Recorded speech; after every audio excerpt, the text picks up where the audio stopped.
Good morning. I hope that everything is going well in your world and you're continuing to adjust to life as it currently is.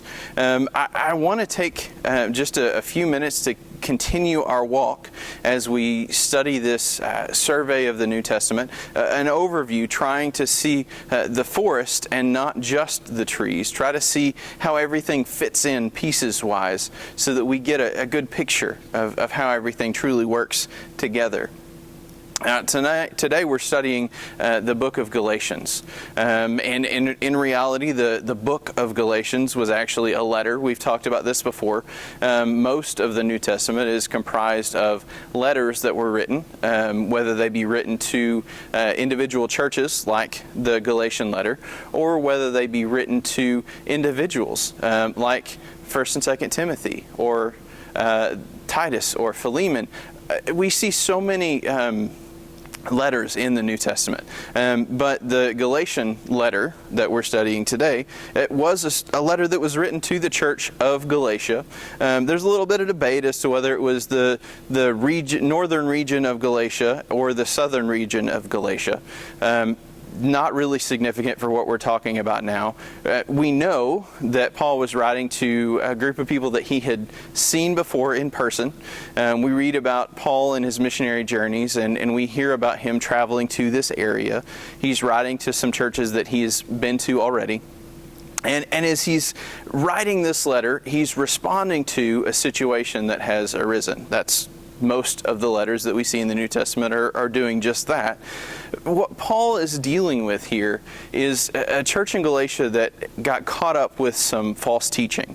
There was this issue going around, and this kind of friction that happened between Jewish Christians and Gentile Christians. And that same story has been echoed again and again. It's something that we see throughout the New Testament. These people who grew up with a knowledge of God, who have this heritage back to Abraham, who are in many ways superior, or at least in their minds, are superior to these Gentile Christians. And there's friction that happens between those two groups because there's a different idea of class. And as these false teachers snuck in, they started with that very issue, this idea that the Gentiles were second-class citizens in the New Testament church as well. So there's this friction that's occurring, and these false teachers have been teaching that, well, in order to truly be a Christian, in order to be accepted into the church and accepted by God, you have to first become Jewish and then you can become Christian. They were imposing all of these Jewish traditions, these Jewish laws on the New Testament church, and that was not what was intended. That's not what's meant to be done. And Paul struggles with this because these are people that he knows. So he writes this letter explaining things to them. But before he can do that, he has to start out by defending his own right to be an apostle, to be a leader of the church, because those false teachers that had snuck in had been attacking Paul and what he was doing. So as Paul starts the letter, we see this background. He's explaining, well, who he was and how he was called to be an apostle and how he was called specifically to be an apostle to the Gentiles and about their inclusion in the church. And this wasn't something that was an easy thing for most people to accept. There was friction even between the apostles about the Gentile Christians coming into a part of that family. But as Paul begins to continue his letter, he starts talking about this new multi-ethnic family that God has created. See, we're all pulled together into one family, regardless of our heritage, regardless of our tradition, regardless of our old way of life. We're called to be one in Christ. And so that friction, that struggle that they were dealing with, has no place in the church.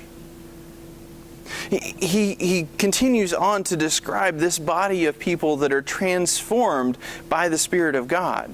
This group of people that have learned to live God's way. And in the text, we see Paul building this description of what that looks like as we continue as Christians. As we continue to grow, there are certain characteristics that we develop. That's where we get the fruits of the Spirit. We see this description of what it looks like to be a Christian. And as he's describing that, notice he doesn't mention any of these Jewish things that they were imposing on them. These Judaizing teachers were trying to make Jewish Christians, not Christians, but Jewish Christians out of everyone. But when Paul lists these characteristics that are to be growing and developing within the church, he doesn't mention those things.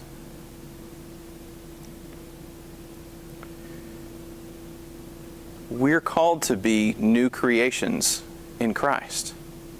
And that's what matters.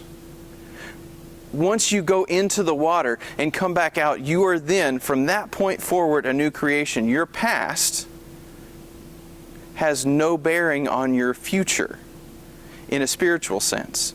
Now, obviously, your past in this life, in this physical sense, is going to still be there. There's still going to be temptations. There's still going to be challenges. You're still going to have the same family. It's not going to change that.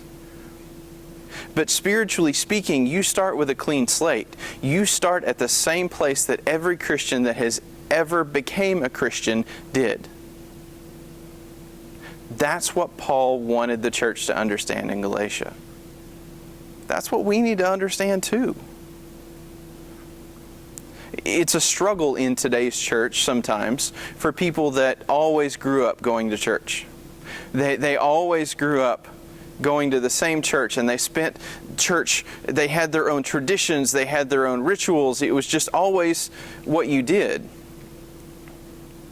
And that's good, don't get me wrong, but it can cause issues when people that didn't grow up that way start to come into the church. Or they may look different, or they may not know what to do when it comes time for the Lord's Supper and passing the trays, and they may not understand.